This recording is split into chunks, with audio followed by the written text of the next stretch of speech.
What's up, everybody? This is Craig from Polyform Studios, and this is Product Lab, the show that explores the product strategies through interviews, experiences, and stories with the founder. On today's episode, we have Adam Jones, the CRO at VRIFY and former VP of Sales at Thinkific. We cover everything from hiring your first salesperson to how to balance revenue targets with users' needs, so stay tuned for a fantastic episode. For our YouTube viewers out there, you may notice some technical difficulties with our studio camera, but the audio is still business as usual, so bear with us for this episode.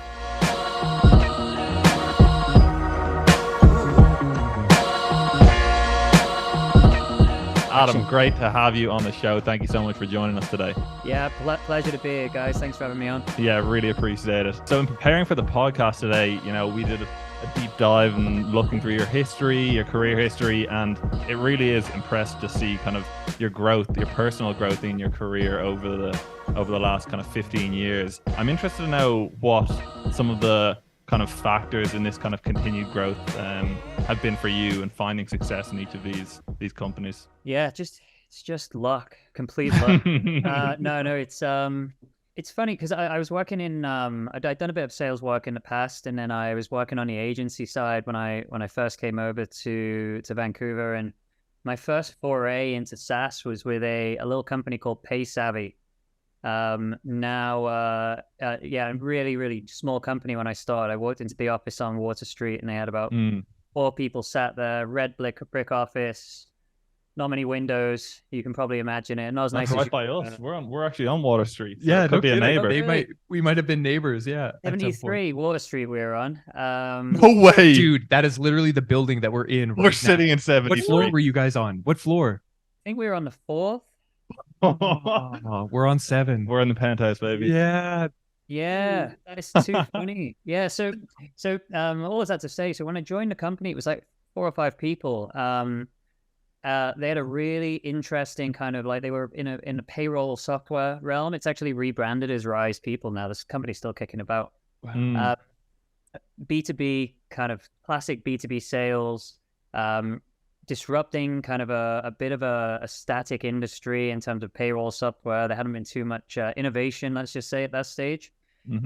And we were able to kind of build it up over those next few years from 5 people up to about 60, I believe, when I left. Wow. And then Sun Life came and invested some money in it. So I think it was just being part of a very fast growth company, and it meant kind of trial by fire. So I had to, obviously, we built the sales team out there.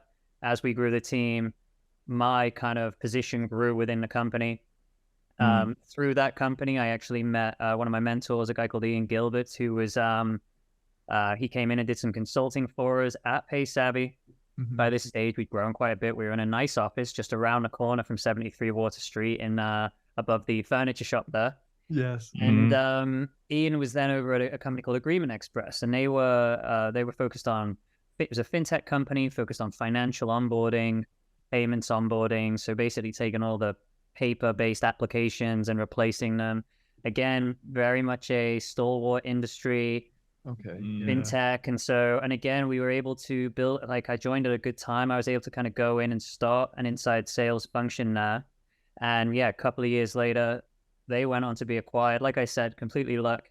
And so I think a lot of it is, and I'll talk a bit more about Thinkific shortly, but I think a lot of it is just being selective over the company you're working for.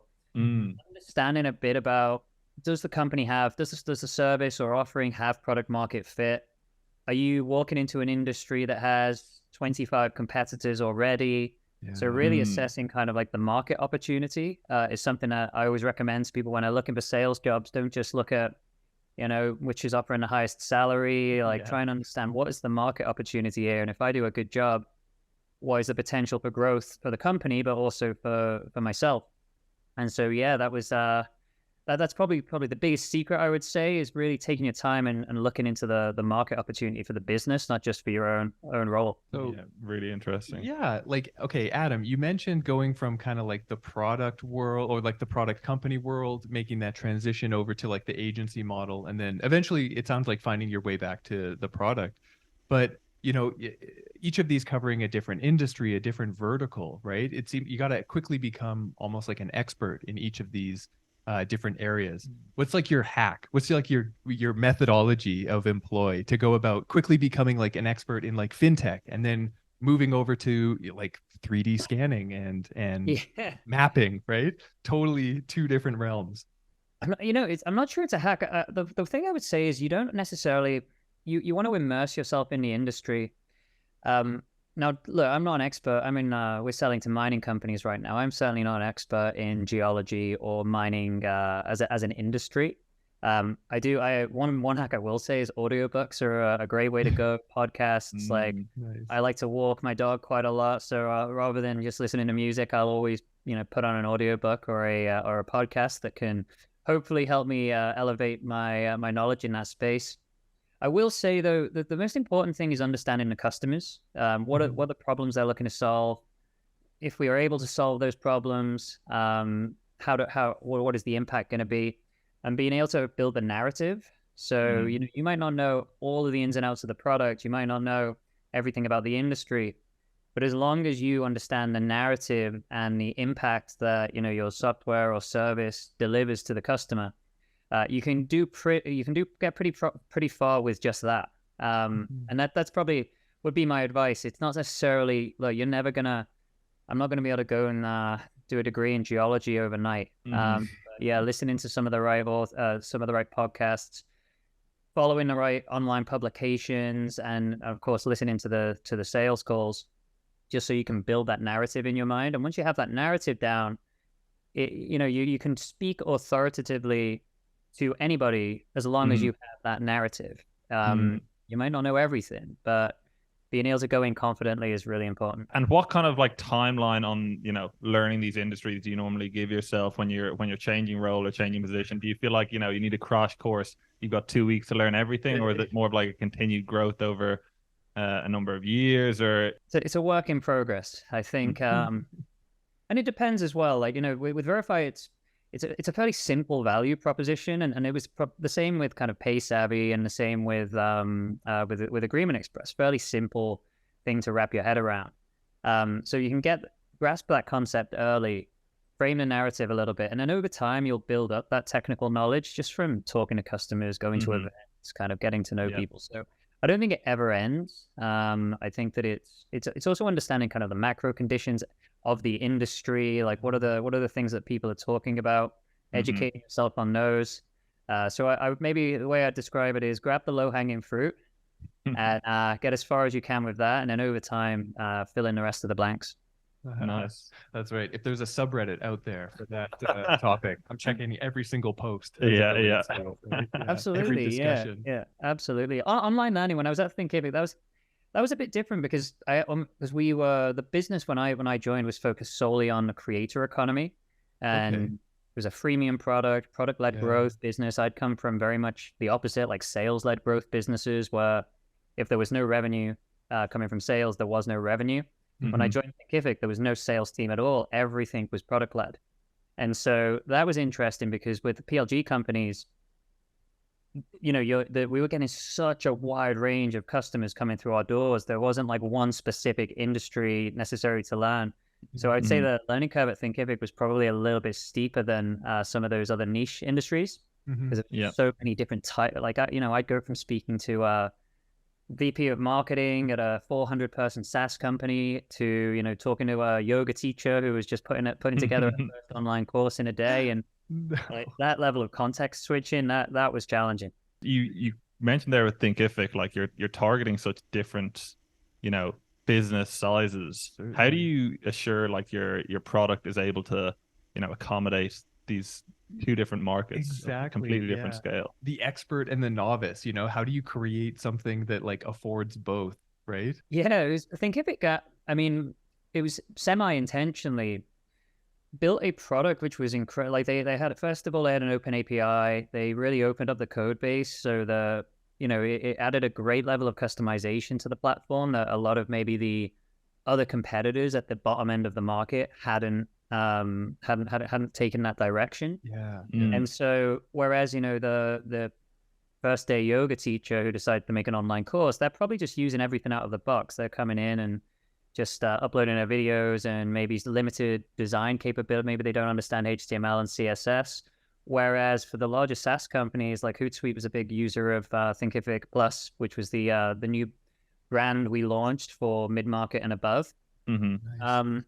They were really pushing the boundaries. You know, they'd be using the API, they would be customizing the design, the look and the feel, embedding it into their own website, whereas like the smaller yoga teacher would just create their own website. And so, yeah, it was really interesting how, but I would say the simplicity and ease of use of the design for the smaller customers translated incredibly well to the larger organizations who were used to enterprise software. And that was the interesting thing. It was customer driven, it was user driven design, which translated incredibly well because the larger organizations often were used to something a lot slower and clunkier. Yeah. Simplicity, I guess, wins overall, no matter what size they're dealing with. That's a really interesting takeaway. And Adam, taking it back to Thinkific for a second, do you know what how big was the staff at the time when they decided, okay, now we need to start investing in sales, we need to grow our internal team? Yeah, it was about 60 people when they brought me on. Yeah. It was kind of funny, actually. I remember in my first leadership meeting, I came in as VP of sales. At that stage, I didn't realize this when I was joining. There was no other VPs. Everybody else was like director level, and I came in as VP of sales. And our head of marketing at the time, a good friend of mine, Andrea Merson, put her hand up and said in our first leadership meeting and said, "Greg, I'm a bit confused. Why is Adam here? I thought he was going to be off to the side and kind of like almost running this as a separate thing." Yeah. And I was like, "Oh, great." Fantastic. Know that. Great intro. Yeah, exactly. So yeah, we were about so it was obviously an intentional move. We used to Greg would always use the idea of firing bullets and cannonballs. I think bringing me in initially was more of a bullet, i.e. like a small investment, maybe a test to see how things went. And then as we became more and more successful, Thinkific Plus is now responsible for about 15% of the total revenue. And my last check. So it very quickly turned from being a bullet into a cannonball when we started seeing good results. Yeah, that's amazing. You've built these teams out. You built the team out with Thinkific, and now I'm sure you're doing something similar with VRIFY. What is some of the key characteristics you look for in a salesman when you're bringing someone on board to grow out a team? What are like some of the things you look for? What are some of the things you notice in the really successful ones? Yeah, I think the number one I always look for is curiosity. And it's not, a lot of salespeople ask questions to try and make a sale. And it could sometimes come off like a little bit of an interrogation, and they have somebody's given them a sales cycle, and it starts with a discovery call, and then it goes to a demo, and then you send the proposal, and it's not buyer-centric, right? It's very much like, okay, that's our selling cycle, so let me walk you through it, whether you want to go through it or not. But curiosity is the big one, and it's understanding just because of an innate curiosity and a want to understand the business, rather than just asking questions to try and make a sale. And so when I'm in the interview, often the way in which somebody answers the questions is just a part of it. It's actually the questions that they ask me at the end about the business. Like maybe coming back to maybe projecting a bit of myself there to say like, well, do you really, if you're coming into a business as a salesperson, you want to understand how the business operates, who the customers are or the potential customers, what the size of the market is, what the value proposition is, what competitive advantages do you have over other companies out there. And so curiosity to me, really, really important. The other one that I think is important is assertion. Like, if you're going to be selling to, say, using VRIFY as an example, you're going to be selling into heads of geology and CEOs of mining companies. Even if you're kind of faking it until you make it based on your your industry knowledge, being able to assert yourself, roll out that narrative, walk into the room or the Zoom or whatever it is, and with a lot of confidence and assertion.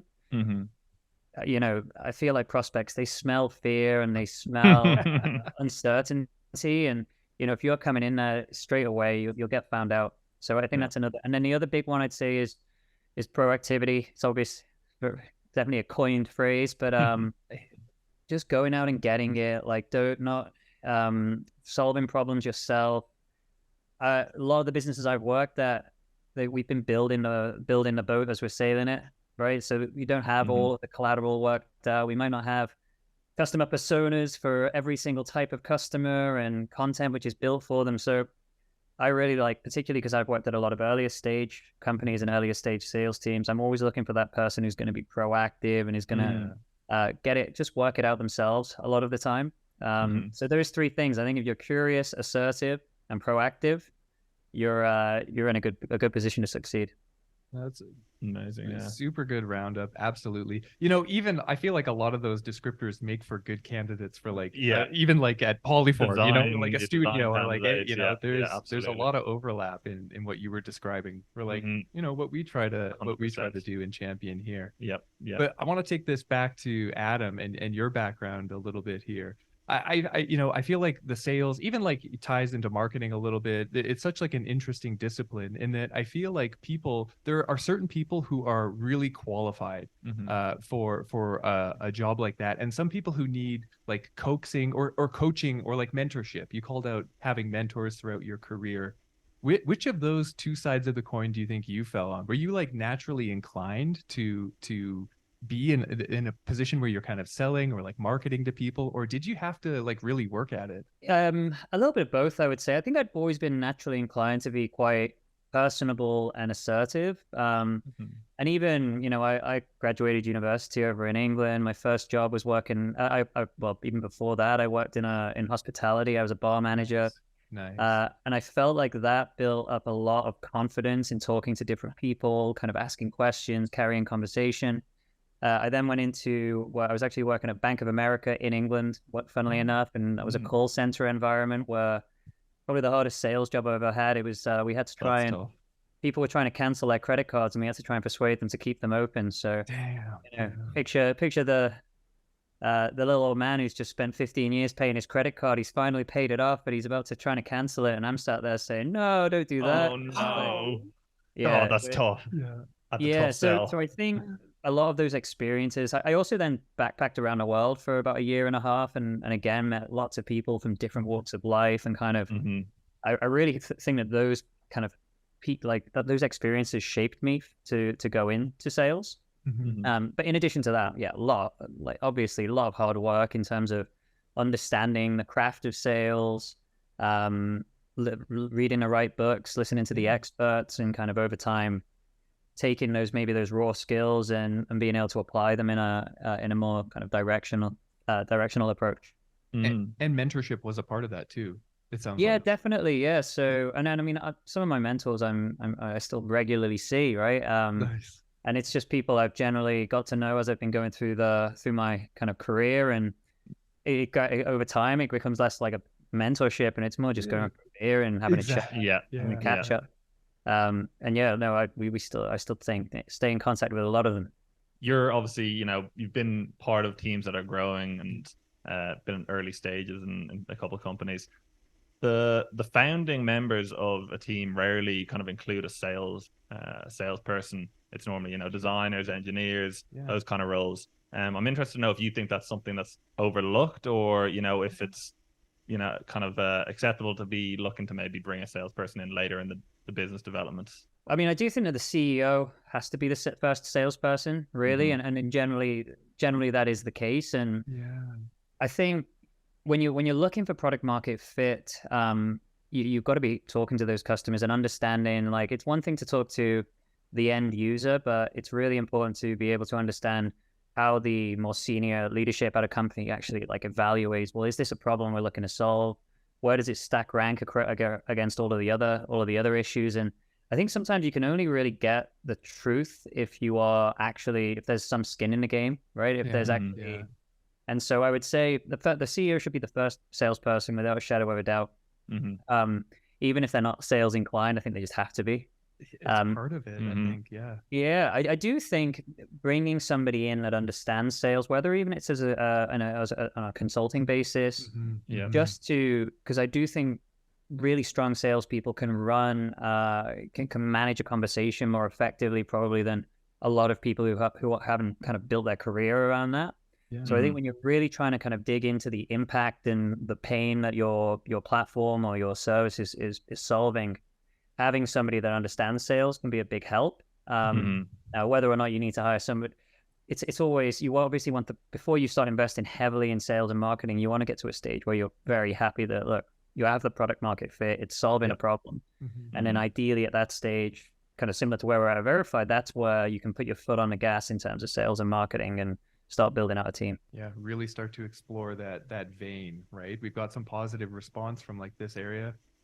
This is the hypothesis now. We're going to explore this. So definitely. In terms of, you know, you mentioned there the CEO has to be the first salesman. You know, he's the guy that's, if he's not, doesn't understand what the product can offer, you know, no one else will. For kind of CEOs that maybe aren't so, you know, sales inclined, what piece of advice would you give them? I mean, I think mentorship is a good one, right? If there's somebody out there, bring them in as a consultant, try and train yourself a little bit. One of my favorite sales books is called The Sales Acceleration Formula, and it's written by a guy called Mark Roberge, who was the Chief Revenue Officer over at HubSpot.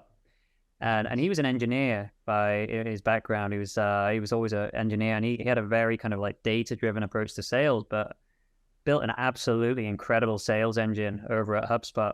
So I'd probably tell him to go and read that book and realize that maybe you don't have to have a huge background in sales, and maybe it's just you can take your skills and apply it to a sales process in a different way. Yeah. But yeah, just bringing in the right person, whether it's as a consultant or something else, just to try and understand. Okay, well, we're building a great product. We think it solves some problems for the industry. But having somebody there that can actually carry conversations and talk to execs about the impact that product's going to drive, where it would fit into their priorities, I think would be really, really valuable to do earlier on. Because what you don't want to do is also spend all your time and effort building a product that nobody wants to buy. So I'd probably say sooner rather than later, you should be having some very real conversations with your target buyer. And if you're not kind of necessary, that's not your strength, then bring somebody in who can have those conversations. You know, understand where your weaknesses are and kind of, you know, afford somebody else to like fill in those gaps or bring in additionals, right? Instead of trying to do everything themselves. I feel like the one-man army, the one-person army is such a mentality that we see across working with, you know, varied stage startups and varied stage founders. But being able to let go of some of that control, I feel like often yields to the better result. Yeah, HubSpot maybe if you play your cards right. You know?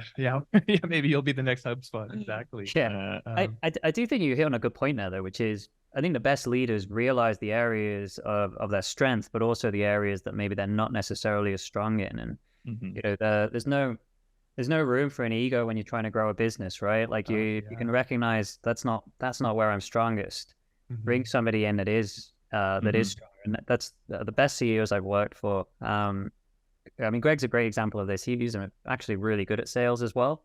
But as the business got to a certain size, he realized that spending more time with product at that time was going to be the best way to grow the business. And he did a really good job at bringing in senior people in the right positions and kind of understanding that he's only one person and has strengths in certain areas and how he could impact the business the most. By playing off the strengths of others there. Yeah. Kind of following on from that, like bringing on these CEOs who should be bringing on, you know, maybe their first hire or someone that, you know, is more experienced with sales. What are the kind of things they should be looking at when they're going for their first, you know, salesperson? Yeah, I think the profile of the person is important, right? If you bring somebody in for them who's been an enterprise salesperson at Salesforce for the last 6 years, and has just been a part of this kind of like perfectly well-oiled machine, has been kind of like working leads. I mean, they're probably an incredibly talented salesperson, but maybe not necessarily the person that's going to help you build out the sales team and be able to kind of fit in the sales process with the buyer and actually start from scratch. So I just think it's important to think about the profile. You know, if you can find somebody that has been in at that early stage and wants to take on a similar challenge again, I think that is a really good place to start. So thinking about, you know, what are the competencies that we need here? And you know, sometimes obviously there's exceptions to the rule. You know, there's some of the 6-year Salesforce veterans or the IBM veterans are probably more than capable of doing it. But I would just be wondering, what are the challenges that they're looking for at that stage? Do they have are they at the right stage of their career where they have the energy and the drive to kind of be proactive, problem solve, because it's a very different experience to somebody that's been, I don't want to say coin operated salesperson, but somebody that's been part of a well built out, mature sales process. Yeah. Instead of being the one to build it themselves, right? Yeah. Like starting from nothing, and then now you're tasked with creating the system yourself, right?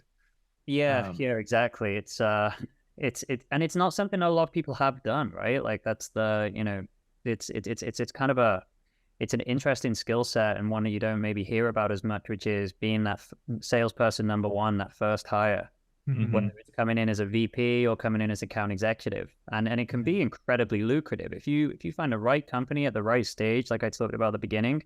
It could be a ticket to, over the next 3 or 4 years, like elevating in stature and building experience, and by the time you leave, you're moving up a couple of levels, if that's what you can do. Yeah. And speaking of, like, this is actually like a perfect segue into talking about levels. Like, Adam, you started as kind of like the sole contributor, right? Just, like one of a much larger army to VP, now to like C-suite level.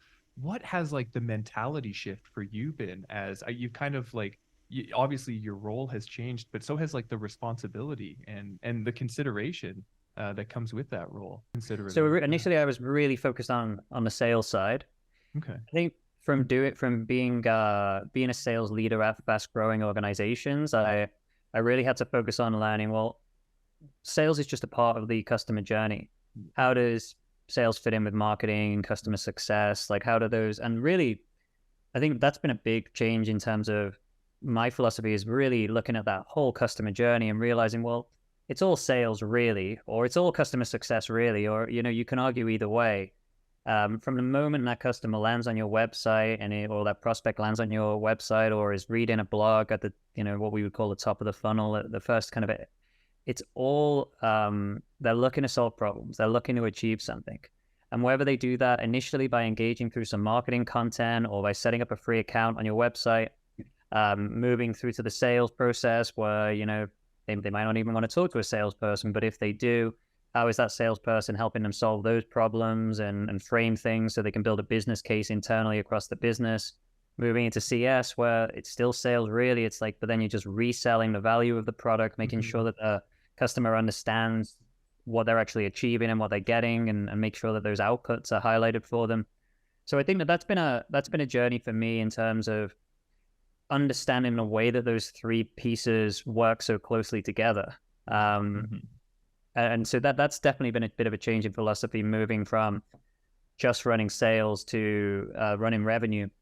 But it kind of happened naturally over my time at Thinkific as well. Like we launched Thinkific Plus, which was a new business line, didn't have a leader. So myself as VP of sales, the person who helped to kind of frame it and launch it, I took a lot of responsibility, involved in marketing, involved in CS. So that prepared me really nicely to move over to VRIFY to run up revenue. That's really interesting to see. And here at Product Lab, to just kind of pivot slightly, we were, as the name suggests, big product people here.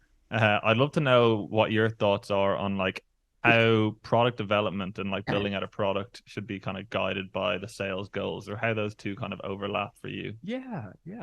Over at Thinkific, it was we had massive user numbers. I think we had about 60,000 customers and users on the platform. So we got so much data from our sales conversations, and we used two tools. We used Product Board, where we were able to, and that was not just sales, that was customer support, and we were able to collect lots of information from customer interactions, segment it by the size of business, type of user, whatever it may be. So that was really helpful. And then we implemented Gong as well. And Gong is a call listening, coaching, analytics tool. And that was really valuable because at the height of my time at Thinkific, we had about 30 sales reps. And so, we were probably having like 400 or 500 calls with customers every single week. Wow. What you're able to do in Gong is you can set up keywords. So every time a word is mentioned or uttered on a call, at the end of the week, you can create a report and send it over to product. So they can actually click in directly into that call at the moment when communities is mentioned or whatever that term may be.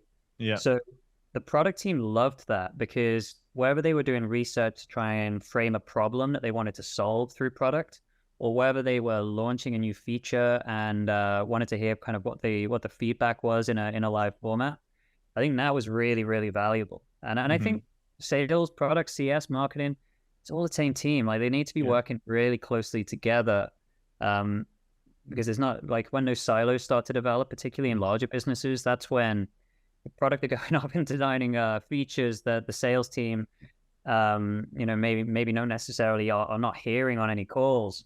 And it's probably a bit of a waste of time. Not always, but that often can be the case. So I think very clear communication channels using things like product board and Gong can really help just take the message directly from the customer's mouth to the product team. And then in terms of, the relationship between product and sales, have you seen that like change over your career? Do you feel like they work more closely now than they did, or has that changed a lot? I think if it changed over the time that I was there, I think to begin with, it was very much, and that was just the nature of the business, because we had this kind of self-serve business. And by launching Thinkific Plus, we almost added another user persona. We started focusing on mid-sized businesses that were kind of well-established, 10 employees plus, all the way up to SaaS businesses sometimes, like the Hootsuites of the world.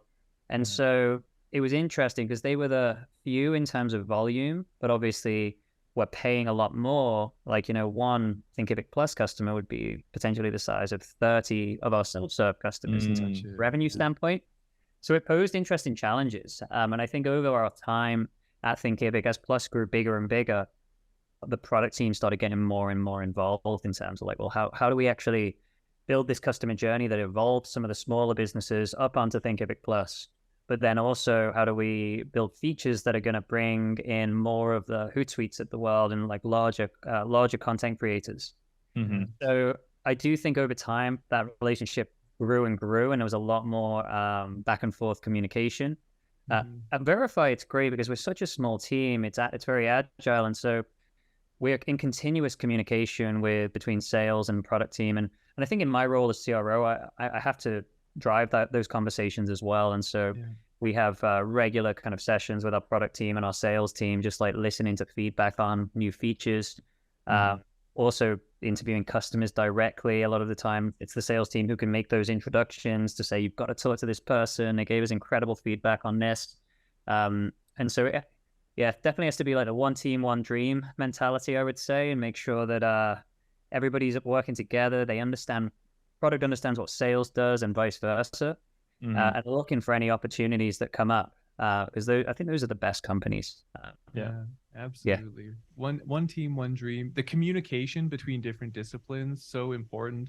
Obviously, far more difficult to maintain as you scale, right? Like a company like Thinkific. But, ensures, I think, that the need, the problem that you're solving is being met. The user is responding to that, and that feedback is getting cycled back into the product. Absolutely. And that's when you get to that scale. That's where tools like product board and Gong become really, really important, because when you're at that level and volume, it's just too much, right? No one can go through and cycle through 500 calls every week. It's just not possible. So it's building ways in to get that feedback, collect that feedback in a way that the product team can actually use it and act on it. And between Gong and product board, we had a pretty good system, I think, in Thinkific. We're gonna kick into the rapid fire quickly, but before we do, there's one like highly philosophical question that I want to put out there, and this is, I think, like specific to VRIFY, but I think like the industry overall is like the largest tech disruption that you foresee coming and affecting a startup like VRIFY or the industry at large. What do you foresee it to be? I'm smiling because I feel like there's only one answer to this. There's only one answer. And if you don't give it, you're off. We're kicking you off if you don't. This is a test. I mean, we've just started a new team within our company focused on artificial intelligence. Hey. Ding, ding, ding. And the reason for that is, I mean, we're already using it we're using it for a lot of our sales, messaging, video creation, content creation. It's already becoming really, really rapid. VRIFY's probably the biggest challenge that we have at our business right now is the implementation process to get to these final, like really beautifully kind of manicured presentations. we're bringing a lot of data in from like Leapfrog and like these huge 3D models, and the actual process of bringing that in and taking kind of like just data and spitting out this like amazing 3D visualization is more manual than we would like it. So kind of our vision is we want to get to a world where, you know, you can essentially plug in, hey, give me a 3D model of a Tesla. And the platform will actually spit out that 3D model of the Tesla that you can then include in your presentation. So AI is the big one, I think. I just think it's not a question of like, oh, should we do it? It's like, if you don't take AI seriously right now, my personal belief is if you don't address it and make it a priority, you'll wake up one day and it will have eaten your business. Yeah, and I'm interested to know then how you think that relates to sales as well. You know, you're talking kind of product based, but your role in itself, do you think that could maybe be could be at jeopardy in the next few years? Or, you know, on steroids, right? Yeah. Perhaps like expedited, Exactly. you know, exactly. Yeah, I think one thing that will never change is people do want to buy from people. Like we're using it right now for customized outreach. We're using it for research around prospects. We're embedding it into the product in multiple different areas. I can't see a world. Here's where this clip comes up in 10 years and I'm living on the streets unemployed. I can't see a world immediately where it replaces sales completely, but I certainly see a world where it can automate a lot of the work that salespeople are doing. Yeah. No, that might change. I don't know. Give it a week. Give it a week. Everything. It's smart, isn't it? Yeah. Just before we go into the rapid fire here, I want to jump back to one more thing. You mentioned it in your previous answer about around pricing, and for kind of founders and startup people out there who have built a product and are trying to find the right way to go about pricing it, and they're not really sure, are they overcharging, undercharging? What are your kind of strategies to finding the right price point for a service offering?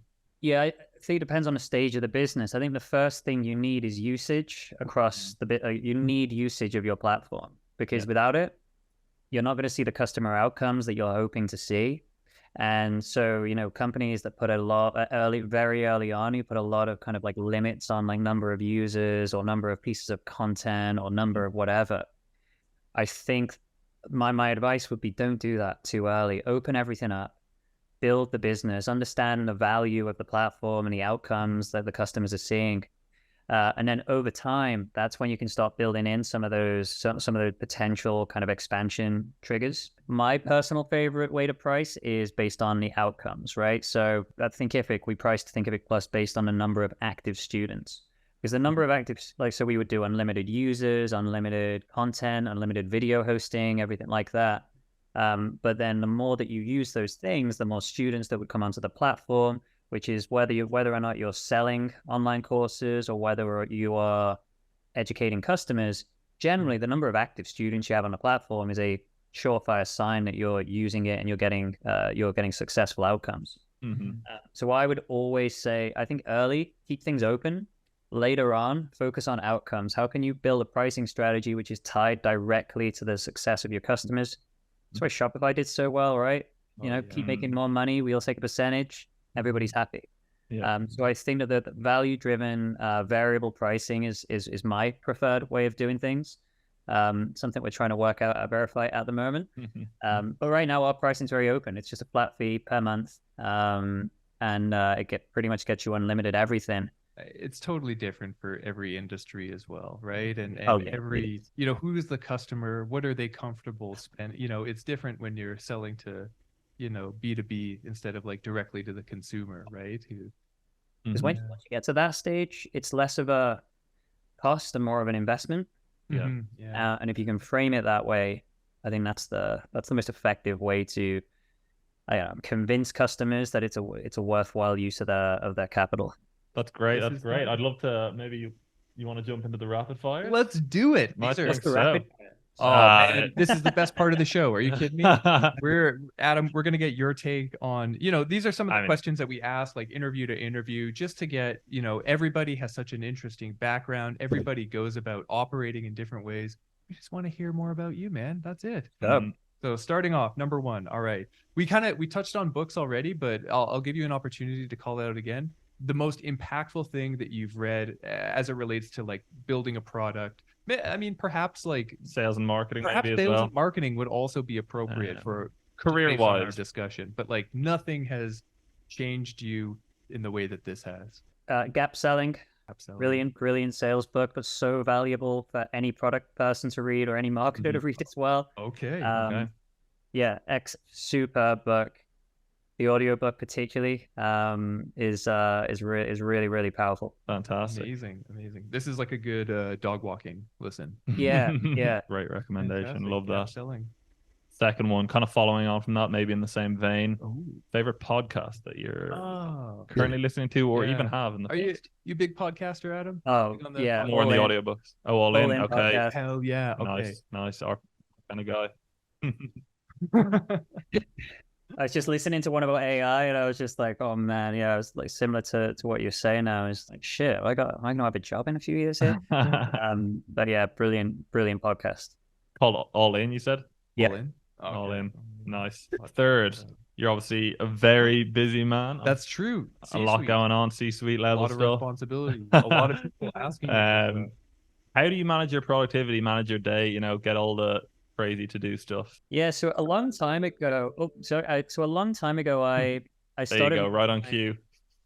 Yeah, exactly. That's it. I've got to go.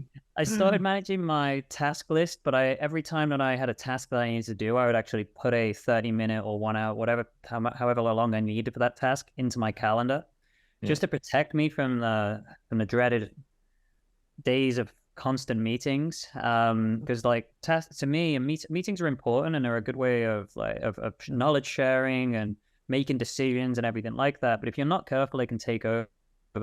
So when I have a task come up, rather than just kind of write it down on a list, I will actually go into my calendar, put a 15-minute, 30-minute section right in there, and I will live by that.